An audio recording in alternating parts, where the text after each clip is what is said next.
नमस्कार साथियों। सच की बात के इस एपिसोड में आपका स्वागत है। मैं द्विजेंद्र तिवारी। सबसे पहले दुनिया भर के मुसलमानों को इस बात की बधाई कि ज़ोहरान ममदानी बिग एप्पल के मेयर बन गए हैं। बिग एप्पल यानी न्यूयॉर्क। न्यूयॉर्क दुनिया की आर्थिक राजधानी मानी जाती है।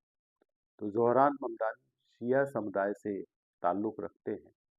उनकी माताजी फ़िल्मों की एक जानी-मानी निर्माता हैं, मीरा नायर। तो एक तरह से कह सकते हैं कि भारत से उनका कनेक्शन है। उनके पिता युगांडा के नागरिक हैं। तो कुल मिलाकर दुनिया भर में यह एक बहुत बड़ी खबर है कि ज़ोहरान ममदानी न्यूयॉर्क के मेयर बन गए हैं। न्यूयॉर्क जैसे शहर का मेयर होना कोई छोटी-मोटी बात नहीं है। उन्होंने अपने वीडियो कैंपेन में भी कुछ ऐसे मुद्दे उठाए जिसे न्यूयॉर्क के लोगों ने काफ़ी पसंद किया है। ऐसा मान सकते हैं कि उनका प्रचार बहुत ही संतुलित और बहुत ही कारगर रहा, जिसकी वजह से उन्होंने एक श्वेत जो वहाँ के उम्मीदवार थे, उन्हें हरा दिया।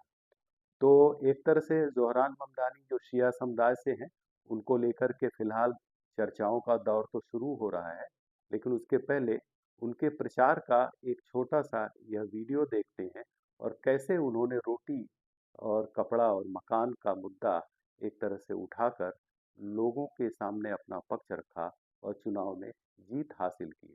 वापस लौटते हैं इस वीडियो को देखने के बाद। This evening, New York Mayor Eric Adams has been indicted by a federal grand jury. Every politician says New York is the Greatest city on the globe. But what good is that if no one can afford to live here?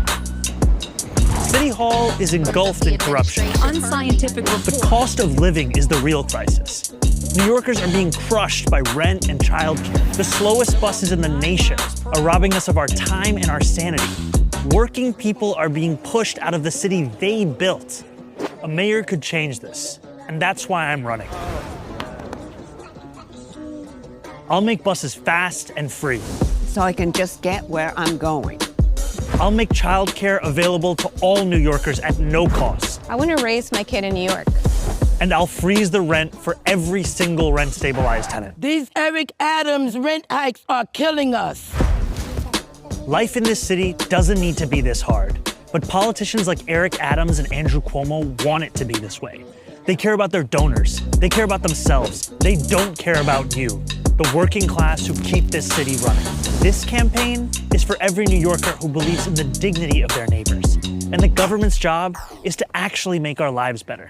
We can afford to bring down the rent, have world-class public transit, and make it easier to raise a family. We can do all of that and so much more because this is New York. We can afford to dream.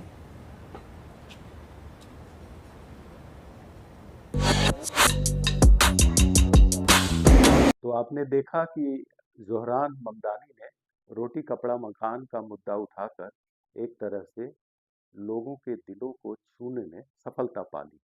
लेकिन सवाल यह भी होता है, सिर्फ इससे ही तो कोई चुनाव नहीं जीतता।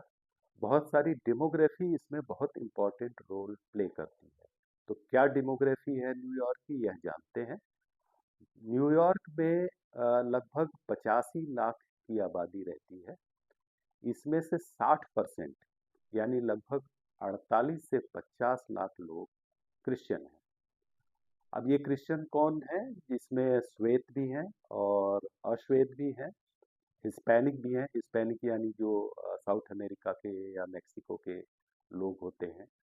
तो सब मिक्स करके अगर आप उनको रिलीजन के आधार पर देखें तो वो लगभग 48 से 50 लाख लोग हैं।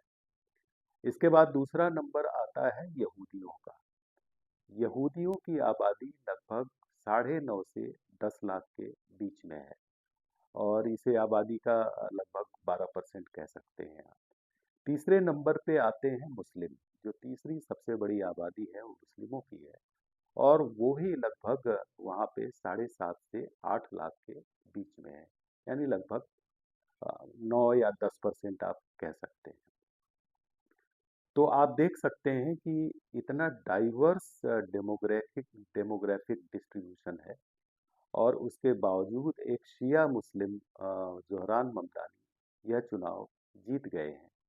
तो तो बात है कि इस चुनाव प्रचार में उन्होंने कुछ ऐसे मुद्दे उठाए जिसकी वजह से उन्हें सफलता मिल गई।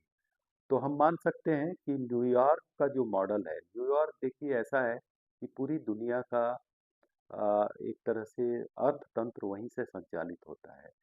अगर इसे कहें कि दुनिया की आर्थिक राजधानी न्यूयॉर्क है, तो इसमें कोई भी गलत बात नहीं होगी।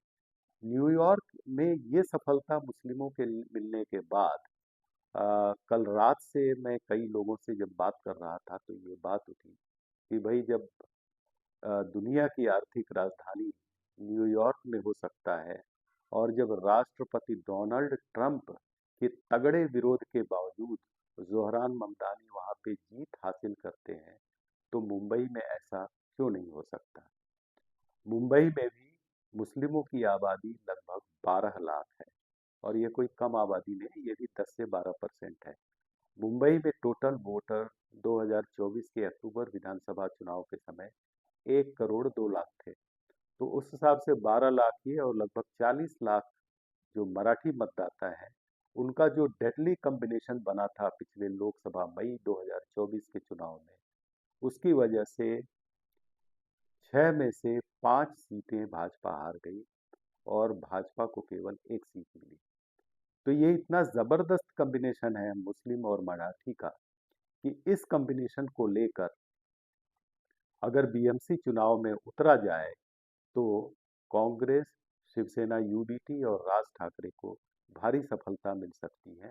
ऐसा मैं नहीं कह रहा हूँ, ऐसा हमारे जो कुछ मित्र हैं जो मुस्लिम समुदाय से ताल्लुक़ रखते हैं, उनका कहना है कि ऐसा डेडली कॉम्बिनेशन बीएमसी में भी हो सकता है। लेकिन उसके लिए ज़रूरी यह है कि इस बार मुस्लिमों को आगे रखा जाए, मुस्लिम समुदाय का कोई मेयर बनाया जाए। बात तो वाजिब है, क्योंकि अगर बहुत बड़ी आबादी मुस्लिमों की भाजपा को हराने के लिए एकजुट होकर वोट करती है, तो मुस्लिमों को सत्ता में भागीदारी की बात तो उठेगी। अभी तक जो मुंबई का इतिहास रहा है, उसमें मुसलमानों को वोट कांग्रेस को मिलते तो रहे हैं, लेकिन उन्हें बहुत ज़्यादा कोई रिप्रेजेंटेशन नहीं मिलता है। अभी तक अगर आज़ादी के पहले और अभी तक का इतिहास देखें, तो मैंने कुछ नाम नोट किए हैं जो यहाँ के मेयर रहे। लेकिन आपको बता दें कि आज़ादी के पहले बीएमसी में वोटर सभी लोग नहीं हुआ करते थे, जो टैक्स पेयर होते थे वही वोटर हुआ करते थे। इसलिए उस समय के नगर सेवक और उस समय के मेयर जो है अमीर वर्ग के लोग ही रहते थे। फिर भी मैं ये नाम पढ़ देता हूँ। ये जो सारे नाम मैं आपको बता रहा हूँ, ये मुस्लिम जैसे नाम आपको लगेंगे, लेकिन बेसिकली ये खोजा या बोहरी समुदाय जो मुस्लिमों की एक शाखा है उससे ताल्लुक़ रखते हैं। उनमें सबसे पहला नाम है हुसैन अली रहमतुल्लाह। ये लगभग 1934 में मेयर हुए थे। उसके बाद यूसुफ मेहर अली मेयर हुए, जो बहुत बड़े गांधीवादी माने जाते हैं। उनके नाम से मुंबई में सेंटर भी है। उन्होंने 1942 में मेयर का पद घोषित किया। इसके बाद मोहम्मद भाई राव जी, अब्दुल कादर सेल भाई और डॉक्टर एयू मेमन, ये 3 और मेयर हुए। ये आखिरी जो मेयर थे वो 1981 में थे। उसके बाद से अभी तक कोई भी मुंबई में मुस्लिम मेयर नहीं बना है। एक उत्तर भारतीय मेयर जरूर बने थे, रामचरित्र सिंह, आरआर सिंह। उसके बाद से परप्रांतीय किसी भी व्यक्ति को मेयर पद नहीं मिला है। तो अब ये जाहिर सी बात है, न्यूयॉर्क का मुद्दा लेकर के अगर कोई यह मांग उठाता है कि अब मुसलमानों को भी मौका दिया जाना चाहिए, तो इसमें गलत कुछ भी नहीं है। और शिवसेना, उद्धव ठाकरे और कांग्रेस को शायद यह मांग माननी पड़ सकती है कि मुंबई में इस बार मुस्लिम मेयर होना चाहिए, जैसे कि न्यूयॉर्क में मुस्लिम मेयर चुना गया, जबकि वो तीसरी सबसे बड़ी आबादी है। ऐसा भी नहीं कि वो पहली सबसे बड़ी आबादी, जैसे यहाँ मराठी भाषी जो है वो सबसे बड़ी आबादी है, वैसा वहाँ क्रिश्चियन है। इसके बावजूद जो है वहाँ पर मुस्लिम मेयर चुना गया। तो यह मांग गैर वाजिब तो नहीं कही जा सकती कि मुंबई से भी क्यों नहीं एक मुस्लिम मेयर का चुनाव किया जाता है। तो अब देखते हैं, ये सुगबुगाहट तो शुरू हो गई है और मुस्लिम इलाकों में इस बात पे चर्चा शुरू हो गई है कि जब दुनिया की आर्थिक राजधानी न्यूयॉर्क में कोई मुस्लिम मेयर हो सकता है, तो भारत की आर्थिक राजधानी मुंबई में कोई मुस्लिम मेयर क्यों नहीं हो सकता। और इस मांग को उठाने वाले अंदर अंदर उठा भी रहे हैं। आगे आने वाली कांग्रेस की, शिवसेना यूबीटी की, शरद पवार की एनसीपी की बैठकों में यह मुद्दा उठने की पूरी संभावना है, क्योंकि लोकसभा चुनाव के बाद से मुस्लिम समुदाय को यह लग रहा है कि उन्हें बहुत समुचित जो है प्रतिनिधित्व नहीं दिया जाता है। तो जाहिर है ऐसे में उनकी मांग और तेज होगी। अब देखते हैं कि अगले बीएमसी चुनाव जो जनवरी मध्य में होने वाले हैं 2026 में, इस मांग को कितना जोर मिलता है, या इस मांग को माना जाता है या नहीं माना जाता है, या सिर्फ मुस्लिम वोट बैंक की तरह काम करते रहेंगे और कांग्रेस शिवसेना यूबीटी को जिताते रहेंगे, ये इस बात पर तय करेगा कि आगे उन्हें कितना प्रतिनिधित्व मिलता है।